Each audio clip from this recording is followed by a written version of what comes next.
Greetings. இன்னைக்கு நாங்க நேர்கோட்டு இயக்கத்தின் தொடர்ச்சியாக வர புவி ஈர்ப்பு ஆர்முடுகள் பத்தி பார்க்க போறோம். வீடியோக்குள்ள போக முன்ன நீங்க இந்த சேனலுக்கு புதுசாக இருந்தா மறக்காம இப்பவே subscribe பண்ணி bell ஐகானை click பண்ணிக்கொள்ளுங்க. ஃபியூச்சர்ல அப்லோட் பண்ற வீடியோக்களை உங்களுக்கு மிஸ் பண்ணாம பார்க்கலாம்.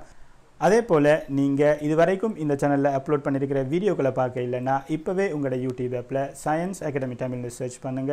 வார ரிசல்ட்ஸ்ல வீடியோஸ் டேப்ல இந்த மாதிரி வீடியோஸ்கள் போட்டிருக்கிறேன். சோ உங்களுக்கு பார்த்து கொள்ளலாம்.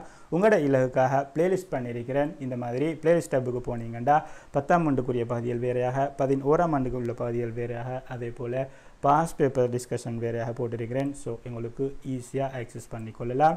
சோ இப்போ நாங்க பாடத்துக்குள்ள போவோம். சின்ன வகுப்புல நீங்க புவியீர்ப்பு விசை பத்தி படிச்சிருப்பீங்க. நாங்க இங்க புவியீர்ப்பு விசை பத்தி இன்னும் கொஞ்சம் டீப்பா பார்க்க போறோம். அந்த வகையில உதாரணத்துக்கு கருதுங்க, இதுதான் நாங்க வாழ்ற புவிக்கோள். இந்த புவிக்கோளுக்கு மேல சடப்பொருட்கள் எல்லாம் நிலைப்படுத்தப்பட்டிருக்கு. அதாவது புவியின் இந்த பகுதியில் இருக்கிற சடப்பொருட்கள் கீழே விழாம அல்லது இந்த பகுதியில் இருக்கிற சடப்பொருட்கள் மேலே போகாம இங்கேயே நிலைப்படுத்தப்பட்டிருக்கிறதுக்கான காரணம் புவி ஈர்ப்பு விசை. ஸோ அதனால தான் பூமியோட மேற்பரப்பில் எல்லாம் அப்படியே ஒட்டி கொண்டிருக்கிற மாதிரி இருக்கு. இப்போ புவியோட மேற்பரப்பில் இருக்கிற ஏதாவது ஒரு பொருளை உதாரணத்துக்கு கருதுங்க, ஒரு பந்தை நான் எடுத்துட்டு போய் புவியோட மேற்பரப்பில் இருந்து மேலே எடுத்துட்டு போய் ஒரு இடத்துல குறித்த ஒரு தூரத்தில் வைக்கிறேன். ஸோ இப்போ பந்து இந்த இடத்துல இருக்கு.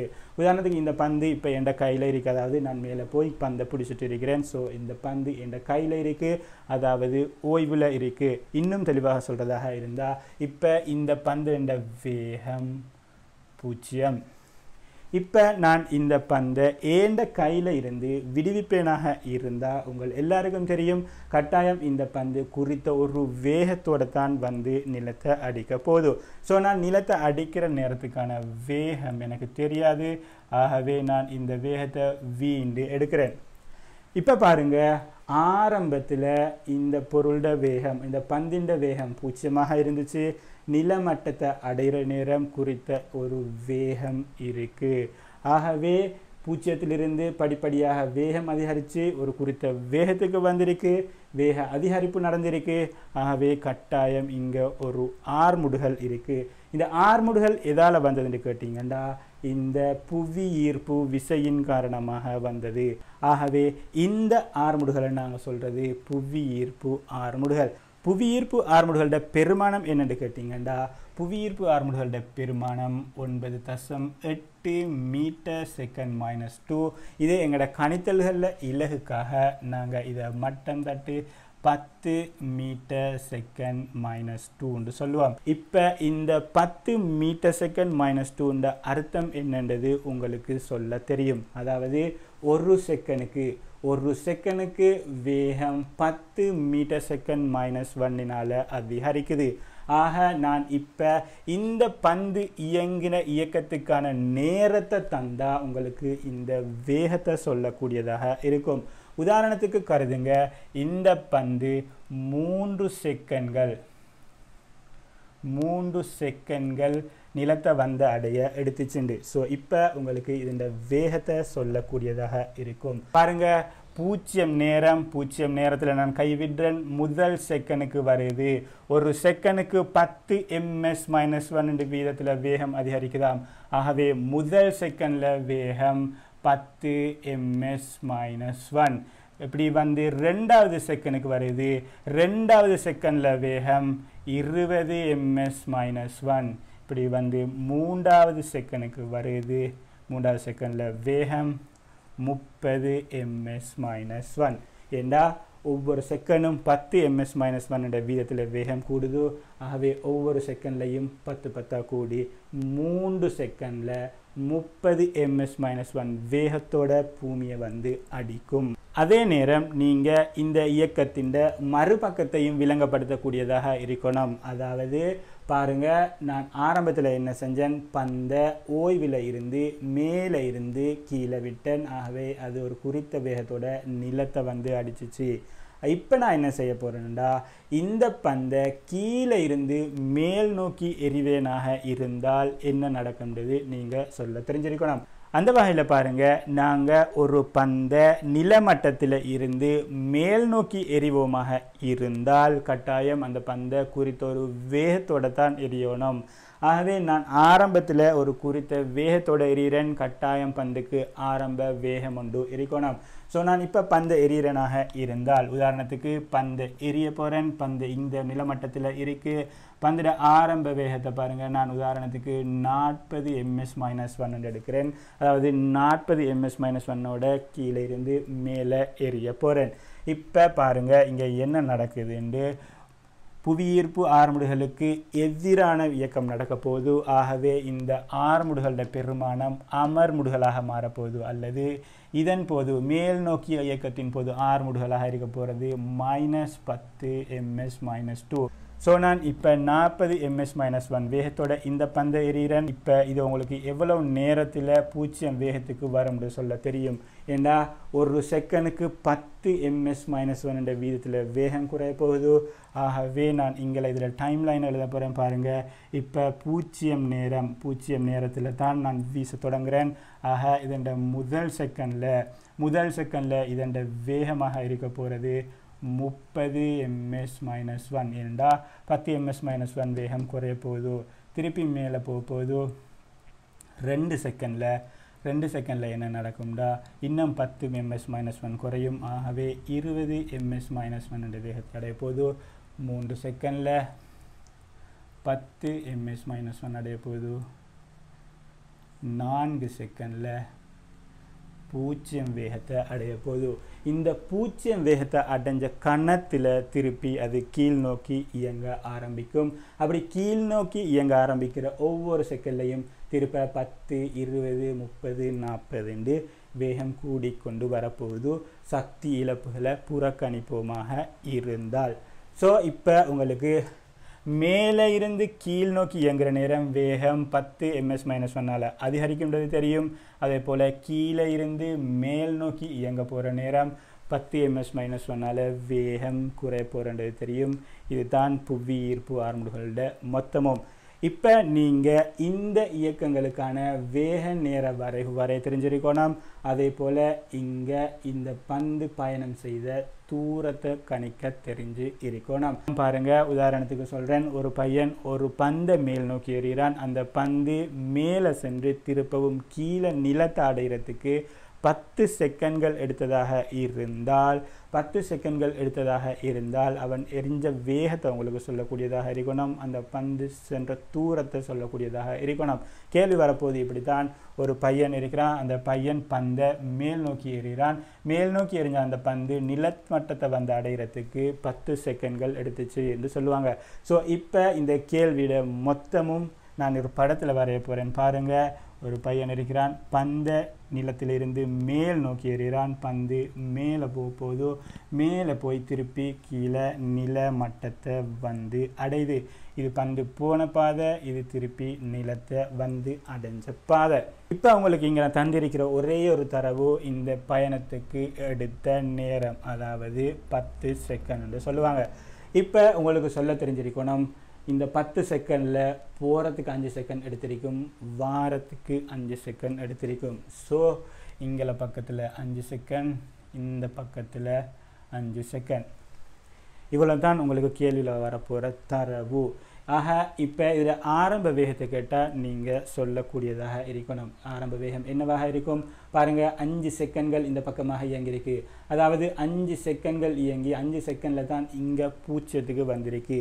ஆக ஆரம்ப வேகம் 50 ms-1 இருக்கணும். அப்போ தான் இது 5 செகண்ட்களில் 0 வேகத்தை அடைய போகுது. பாருங்கள், 0 நேரத்தில் வேகமாக இருக்க போகிறது 50 ms-1. அதே போல் முதல் செகண்டில் வேகமாக இருக்க போகிறது 40 ms-1. 2 செகண்டில் வேகம் 30 ms-1க்கு வரப்போகுது. 3 செகண்டில் வேகம் 20 ms-1க்கு வரப்போகுது. 4 செகண்டில் வேகம் 10 ms-1க்கு வரப்போகுது. 5 செகண்டில் வேகம் 0க்கு வருது. 0 தான் திருப்பி மேலே போகாமல் கீழ் நோக்கி இயங்க தொடங்குது. இங்கே சக்தி இழப்புகள் எதுவும் இல்லைண்டா திருப்பவும் நிலத்தை வந்து அடிக்கிற வேகம் 50 ms-1 ஆக இருக்கும். இப்போ உங்களுக்கு இதில் தூரத்தை கணிக்க தெரிஞ்சிருக்கணும். தூரம் எங்களுக்கு தெரியும். இந்த இடத்துல வேகம் 50 ms-1 ஆக இருக்குது. இந்த இடத்துல வேகம் 0 இருக்குது. ஆகவே அமர்முடுகளோட இயங்கிருக்கு. ஸோ சராசரி வேகம் கண்டு இந்த தூரத்தை கணிக்க தெரிஞ்சிருக்கணும். அதே போல் இதுக்கான வேக நேர வரைவு வரைவதாக இருந்தால், இந்த இயக்கத்துக்கான வேக நேர வரைவு வரைவதாக இருந்தால் கவனிங்க, ரஃபா ஒரு படம் வரைகிறேன். நாங்கள் எக்ஸ் அச்சில் குறிக்கிறது நேரம், நேரத்தை அளக்கிறதுக்கு அலகு செகண்ட். ஒய் அச்சில் குறிக்கிறது வேகம், வேகத்தை அளக்கிறது மீட்டர் செகண்ட் -1. கட்டாயம் இந்த அச்சுகளை இந்த மாதிரி பேரிடுங்க, இதுக்கெல்லாம் மார்க்ஸ் இருக்குது. இப்போ பாருங்கள், ஆரம்ப வேகம் 0 செகண்ட். நான் டைமையும் பிரிக்கிறேன் உங்களுக்கு இலகுக்காக. 1 2 3 4 5.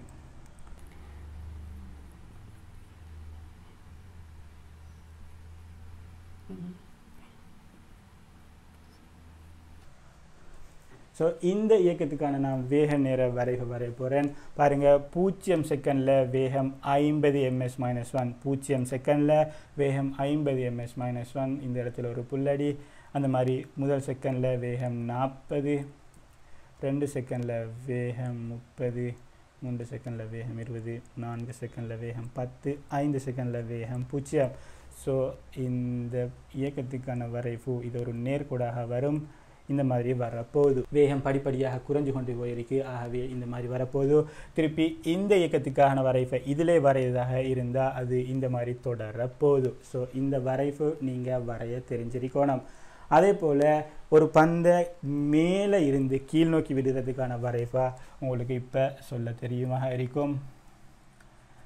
மேலே இருந்து விடுற நேரம் நான் ஆரம்பத்தில் வேகம் 0 இருக்கும். ஆகவே புள்ளடி இங்கே வரப்போகுது. படிப்படியாக வேகம் ஒவ்வொரு செகண்ட்லையும் 10 கூட்டிகிட்டு வரப்போகுது.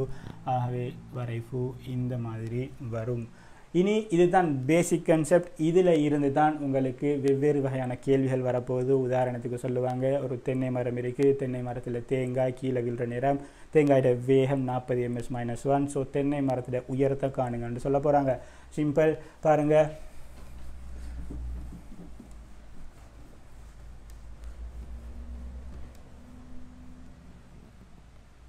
உதாரணத்துக்கு இருந்துங்க, இது ஒரு தென்னை மரம். ஸோ இந்த இடத்துல ஒரு தேங்காய் இருக்குதாம். தேங்காய் நில மட்டத்தை அடைகிற நேரம் இதன் வேகம் 40 ms-1 சொல்கிறாங்க. இந்த உயரத்தை காண சொல்கிறாங்க. எங்களுக்கு தெரியும், தேங்காய் ஆரம்பத்தில் ஓய்வில் இருந்திருக்கு. வேகம் 0 இருக்குது. இங்கே 40 ms-1 வேகத்தோட விழுதாக இருந்தால் இது இயங்குறதுக்கு எடுத்த நேரம் உங்களுக்கு சொல்ல தெரியுமாக இருக்கும். அதுக்கு 4 செகண்ட்கள் எடுத்திருக்கும். ஏண்டா ஒவ்வொரு செகண்ட்கள்லையும் 10 அதிகரித்து 4 செகண்ட்களில் தான் 40 ms-1 வேகத்துக்கு வரப்போகுது. இந்த டைமை பெரும்பாலும் கேள்விகளில் தருவாங்க. ஸோ உங்களுக்கு இதுக்கு ஒரு வேக நேர வரைவு வரைய சொல்லி கேட்க போகிறாங்க. ஸோ நீங்கள் வரைய போகிறீங்க. ஆரம்பத்தில் வேகம் 0 இருக்கும். இறுதி வேகம் படிப்படியாக 40 ms-1க்கு வந்திருக்கும். ஸோ வரைவு இந்த மாதிரி வரப்போகுது. இந்த இடத்துல வேகம் இருக்கும், இந்த இடத்துல நேரம் இருக்கும். இப்போ தென்னை மரத்தின் உயரத்தை காண்றதாக இருந்தால் பயணம் செய்த தூரத்தை காண்றதுக்கு சமனாக இருக்கும். அதாவது இந்த ரெண்டுக்கும் இடையில் தூரத்தை காண்றது சமனாக இருக்கும். எங்களுக்கு தெரியும், ஆறுமுடுகளுடனான இயக்கத்தின் போது சராசரி வேகத்தை கண்டு அதுக்கடுத்த நேரத்தால் பெருக்கணும்டா எங்களுக்கு இந்த தூரத்தை கணிக்கலாம். அப்படி இல்லாட்டி இந்த வேக நேர வரைவின் அடைக்கப்பட்ட பகுதியின் பரப்பளவை கண்டோமாக இருந்தால் இந்த தென்னை மரத்தின் உயரத்தை காணலாம். ஆகவே நான் இந்த முக்கோணியின் பரப்பை காணுவேனாக இருந்தால் அறத்தர அடித்தர செங்குத்து உயரத்தில் அரை அடின்றது எங்களுக்கு வரப்போகிறது நேரமாக இருக்க போகிறது 4 செகண்ட்கள். செங்குத்து உயரமாக இருக்க போகிறது இந்த வேகம் எங்களுக்கு தெரியும் 40 ms-1. ஸோ சுருக்கினா 2 வரப்போகிறது 80 மீட்டர். இதுதான் பேசிக் கான்செப்ட். இதில் இருந்து தென்னை மரத்தில் உயரத்தை கேட்டாலும் சொல்லலாம், பந்து பயணம் செய்த உயரத்தை கேட்டாலும் சொல்லலாம், மாங்காய் மரத்தில் உயரத்தை கேட்டாலும் சொல்லலாம். இந்த பேசிக் கான்செப்டை நீங்கள் விளங்கிட்டீங்கன்னா இதில் வேறு எந்த கஷ்டமும் இல்லை. ஸோ இப்போ உங்களுக்கு புவியீர்ப்பு ஆர்முடுகளுடனான இயக்கம் பற்றி தெளிவாக விளங்கியிருக்கும் என்று நம்புகிறேன். ஏதாச்சும் டவுட் இருந்தால் கீழே கமெண்ட்டில் சொல்லுங்கள். இந்த லெக்சருக்கான பிடிஎஃப் நோட்ஸை கீழே நான் டிஸ்கிரிப்ஷனில் சேர்த்துருக்கிறேன். ஸோ உங்களுக்கு அதை டவுன்லோட் பண்ணிக்கொள்ளலாம். அதில் பயிற்சியில் இருக்குது, செய்து பாருங்கள். அதே போல் இந்த வீடியோ பற்றின கருத்துக்களையும் கட்டாயம் கமெண்ட்டில் சொல்லுங்கள். அதே போல் உங்களுடைய நண்பர்களுக்கும் பார்க்குறதுக்கு இந்த வீடியோவை ஷேர் பண்ணுங்கள். மீண்டும் இன்னும் ஒரு புதிய தலைப்பில் சந்திப்போம்.